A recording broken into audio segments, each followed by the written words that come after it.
Donc finalement, on essaie à l'époque d'utiliser de nouveaux outils pour comprendre ce qui se passe finalement, dans la vie urbaine, dans la vie sociale, etc. Et en mettant en évidence le fait que le développement et l'impact des nouveaux médias, télévision évidemment, d'abord, avant tout, transforment finalement la façon dont on perçoit les significations. En plus de la signification ordinaire, c'est-à-dire que les choses ont un sens, en plus du sens qu'ont les choses, elles ont un deuxième sens qui est lié au support, qui est lié. La télévision, par exemple, ajoute son sens propre à la façon dont elle fait passer les messages. La publicité elle-même a une influence sur le comportement des gens. On est complètement compressé, serré, replié sur soi, quoi.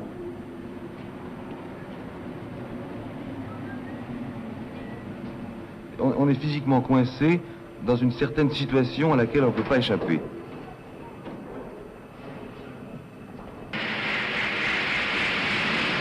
Moi, personnellement, dans le métro, je ne supporte plus le vis-à-vis. Et il n'y a pas d'échange.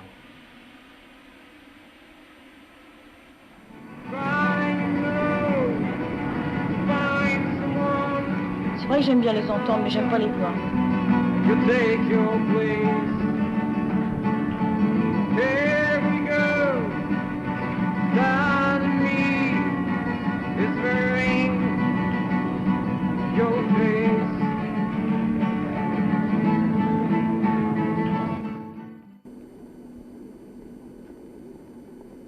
Les séparations traditionnelles ou conventionnelles entre ce qui relève de la réalité et ce qui relève de la fiction, on a l'impression au début de savoir comment ça fonctionne, puis on se rend compte, si on creuse un petit peu les choses, que c'est pas si simple. D'autant plus que les réalisateurs et les gens qui fabriquent de l'image, les producteurs aussi, ont compris très vite que l'impact de quelque chose qui passe pour réel est plus fort souvent que l'impact d'une fiction. Je crois que le premier souci du gouvernement a été de stopper. Stopper les nouvelles entrées, c'est réalisé. Il n'y a plus d'introduction de travailleurs immigrés nouveaux. Maintenant, la deuxième étape a été de mettre en place un dispositif d'aide au retour, soit par des moyens financiers, c'est ce qu'on a appelé un peu rapidement le million. La troisième étape, après ces deux premières étapes, c'est une politique de renouvellement des titres de travail en fonction de la situation du marché de l'emploi. C'est, dans l'avenir, de renouveler les titres de travail qu'en fonction de nos possibilités économiques en France. Je suis tourneur et je me présente à l'embauche et puis ils préfèrent toujours des Français, quoi. On dit, voilà, vous êtes étrangère. Et là, qui ne sont pas de boulot, ils essayent pour tous les moyens de nous mettre à la porte. On a un métier, on a appris un métier, pourquoi on ne pourrait pas travailler? C'est parce que la nationalité, on est algérien. Parce qu'on est algérien, on ne peut pas travailler. Premièrement qu'on voit, c'est la tête. Si on a la tête d'un étranger. C'est plus difficile. C'est normal, les Français sont tout le temps les Français. Même qu'ils font rien, ils sont tout le temps les Français, vous comprenez?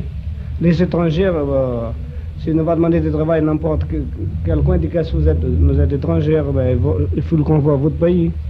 Nous pensons que, effectivement, à partir du moment où des gens sont venus en France pour y travailler et que manifestement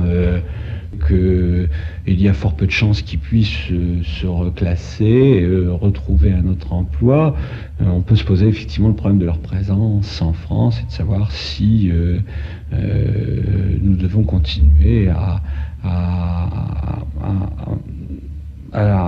assurer, à les maintenir dans notre système d'indemnisation et de chômage. Mamadou m'a dit, on a pressé le citron pour jeter la peau. Mamadou m'a dit, on a pressé le citron pour jeter la peau. On en arrive au point où le fait que traditionnellement on considérait les images comme étant une preuve de la réalité est en train de disparaître. Les images numériques ne font plus preuve de rien du tout aujourd'hui, parce qu'on peut faire à peu près n'importe quoi avec une image.